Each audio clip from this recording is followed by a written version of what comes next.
नमस्कार, मी उर्मिला कवडे डिझाईनमध्ये तुमचं सर्वांचं मनापासून स्वागत आहे. तर बघा, ही मी कटिंग तुम्हाला ब्लाऊज दाखवलं होतं कसं कट करायचं. तर बघा, पहिला हा जॉईंट होता, हा पण जोडून घेतलेला आहे आणि समोरचा भाग पण मी रेडी करून घेतलेला आहे. तर बघा, हे कटोरीचं ब्लाऊज होतं, मी तुम्हाला कट करून दाखवलं होतं. तर बघा, एकदम सुंदर असं समोरचा भाग आणि बाई जोडून झालेली आहे.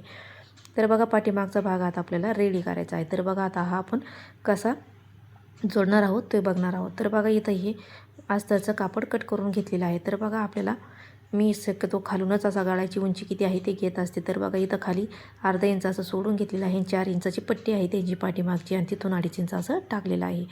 तर बघा, इथं शोल्डर घेतलेला आहे 5.5 आणि मोंडा पण घेतलेला आहे 5.5चा. तर बघा, अशी खडूनी मार्किंग करून घ्यायची आहे आणि इथं घेतलेलं आहे 1.5 इंच. 1.5 इंचावरून गोल राऊंड देऊन कट करून घेतलेला आहे. तर बघा, याची घडी आहे. तर बघा, याची घडी आहे 10 वरती फिटिंग आहे आणि 1.5 इंच याच्यामध्ये मार्जिन घेतलेलं आहे या पद्धतीने. तर बघा, मार्किंग करून घेतलेली आहे आणि कट करून घेतलेला आहे असा बॉक्स करून. तर बघा, आता गळ्याची रुंदी घेतलेली आहे. इथं मी 2.25, तुम्ही 2.5 पण घेऊ शकता. तर बघा, इथं 2.25 घेतलेला आहे आणि इथं खाली 2.5 घेतलेला आहे, तुम्हाला दाखवलेला आहे. तर बघा, या पद्धतीने 10.5चा आपला गळा झालेला आहे आणि तिथं 2.5 घेतलेला आहे आणि असा बॉक्स आपल्याला तयार करून घ्यायचा आहे. आणि गळ्याला आकार तुम्ही तुमच्या आवडीप्रमाणे तुम्ही देऊ शकता. तर बघा, मी इथं गोल राऊंड घेतलेला आहे आणि त्याच्यानंतर हे सिल्की कापड आहे, त्याच्यामुळं मी हे असं इकडून खडूनी मार्किंग केलेली आहे, ती अशी इकडून उमटून घेतलेली आहे या पद्धतीने. आणि ही डार्क करून घ्यायची आहे आपल्याला. तर बघा, व्यवस्थित अशी डार्क करून घ्यायची आहे. आणि जे ब्लाऊज पिसाचं कापड आहे आपलंवालं, आता आपल्याला ते घ्यायचं आहे आणि हे सोयीचं ठेवून घ्यायचं आहे आणि त्याच्यावरती आथरून घ्यायचं आणि याला पिना पॅक करून घ्यायची आहे, म्हणजे कारण खूप सिल्की कापड आहे हे. आणि अशी जी खडूनी गोल मार्किंग करून घेतलेली आहे तशी आपल्याला अशी गळ्याला अशी टिप मारून घ्यायची आहे. तर बघा, तिथं खडे आले, तिथं आपल्याला हे खडे हाताने असे काढून घ्यायचे आहे पहिलेच, कारण आपली सुई पण तुटू शकते त्याच्यामुळे. तर बघा, व्यवस्थित तसा खडूनी गोल आकार देऊन घेतलेला आहे आपण, तसा आपल्याला टीप मारून घ्यायची आहे. तर बघा, व्यवस्थित अशी टीप मारून घ्यायची आहे. धागे वगैरे कट करून घ्यायचे आहे. तर बघा, त्याच्यानंतर जे आपण टीप मारली आहे तिथं थोडंसं कापड ठेवून असे आपल्याला हे कट करून घ्यायचं आहे या पद्धतीने. तिथे ते टीप मारली आहे ती अजिबात कट होऊन नाही द्यायची, नाही तर कट वगैरे झाली तर आपली ब्लाऊज बिघडू शकतं. तर बघा, व्यवस्थित असं कट करून घ्यायचं आहे या पद्धतीने आणि त्याच्यावरती असे छोटे छोटे कट मारायचे आहे. छोटे छोटे कट मारले तर व्यवस्थित आपलं असं गळ्याला फिनिशिंग पण येते आणि पलटायला पण सोपं जातं. तर बघा, व्यवस्थित आता त्याच्यानंतर कमरेला असे अर्धा इंच अशी आपल्याला टीप मारून घ्यायची आहे या पद्धतीने. तर बघा, व्यवस्थित अशी टीप मारून घ्यायची आहे. कापड आपलं व्यवस्थित ठेवून आणि उरलेलं कापड असं कट करून घ्यायचं आहे आणि जिथं ओपन जागा आहे तिथून आपल्याला हात घालून असा सरळ कापड करून घ्यायचं आहे. तर बघा, व्यवस्थित सरळ कापड करून घेतल्याच्यानंतर आता आपल्याला काठोकाठ अशी गळ्याला टिप मारून घ्यायची आहे. तर बघा, या पद्धतीने व्यवस्थित अस्तर लेवल करायचं आहे आणि ब्लाऊज पिसाचं पण कापड व्यवस्थित लेवल करून घ्यायचं आहे आणि अशी आपल्याला पूर्ण गळ्याला अशी टिप मारून घ्यायची आहे.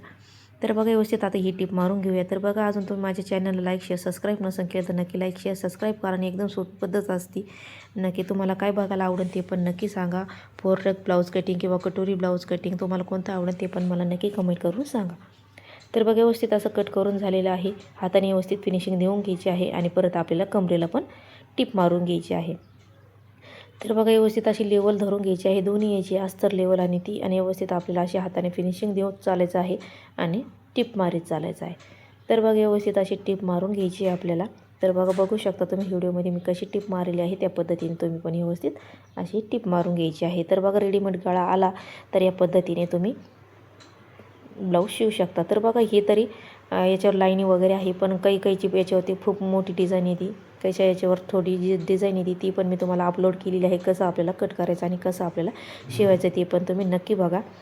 तर बघा, व्यवस्थित असं कट करून घेतल्याच्यानंतर व्यवस्थित टिप मारून घ्यायची आहे इकडच्या साईडनी पण, आणि जे ब्लाऊज पिसाचं कापड आहे उरलेलं ते आपल्याला अस्तर लेवल अशी कट करून घ्यायचं आहे. तर बघा, व्यवस्थित असं अस्तर लेवल कट करून घ्यायचं आहे. इकडच्या साईडने धागे वगैरे कट करून घ्यायचे आहे. तर बघा, व्यवस्थित असे धागे कट करून झाल्याच्यानंतर आता एकूण जी आहे तशीच टीप आपल्याला व्यवस्थित अशी टीप मारून घ्यायची आहे. व्यवस्थित आपल्याला कापड व्यवस्थित धरून घ्यायचं आहे, कारण खूप सिल्की कापड आहे हे. तर बघा, अशी व्यवस्थित टीप मारून घेऊया आणि कमरेला पण परत एक अशी आपल्याला टीप मारून घ्यायची आहे, कारण व्यवस्थित अशी फिनिशिंग येते. कारण आपण कंबरपट्टी नाही लावलेली आहे, डायरेक्ट आपण उलटसुलट केलेलं आहे. तर शक्यतो मी असंच उलटसुलट करत असते आणि कमरेला 2 टिपा मारीत असते. तर बघा, व्यवस्थित असं आपल्याला खालचे लेवल आपल्याला बघून घ्यायचे आहे. खडे वगैरे आले तर खडे वगैरे काढून घ्यायचे आहे आणि व्यवस्थित अशी आपल्याला कमरेला टिप मारून घ्यायची आणि उरलेलं ब्लाऊज पीसाचं कापड कट करून घ्यायचं आहे. तर बघा व्यवस्थित असं कट करून झालेलं आहे. तुम्ही याला गळ्याला लेस पण लावू शकता. तर बघा आपल्याला असं या पद्धतीने मध्य घ्यायचं आहे आणि मध्यातून आपल्याला अशी पाठीमागचा टक्स मारून घ्यायचा आहे. तर बघा इथं खडे आहे तर व्यवस्थित असे खडे काढून घ्यायचे आहे आपल्याला आणि उभ्या असं 4-4.5 इंच आणि आडवा आपल्याला इथं अर्धा इंच घ्यायचा आहे आणि अशी तिरकी आपल्याला अशी टिप मारून घ्यायची आहे. तर बघा हे पाठीमागचा आपला टक्स असा तयार झालेला आणि इथं पक्की अशी टिप मारून घ्यायची आहे आणि धागे वगैरे कट करून घ्यायचे आहे. तर बघा इकडच्या साईडने पण सेम तसंच करून घ्यायचं आहे. व्यवस्थित अर्धा इंच असं खालून आणि तिरकी अशी टिप मारून घ्यायची आहे 4-4.5 इंचावरती या पद्धतीने तिरकी. तर बघा पाठीमागचे टक्स तयार झालेले आहे. तर तुम्हाला म्हटलेलं आहे तुम्ही याला लेस पण घेऊ शकता. तर बघा याला नंतर मला इथं नॉट लावायची आहे आणि हे ब्लाऊज पूर्ण रेडी करून घ्यायचं आहे. तर तुम्हाला कसं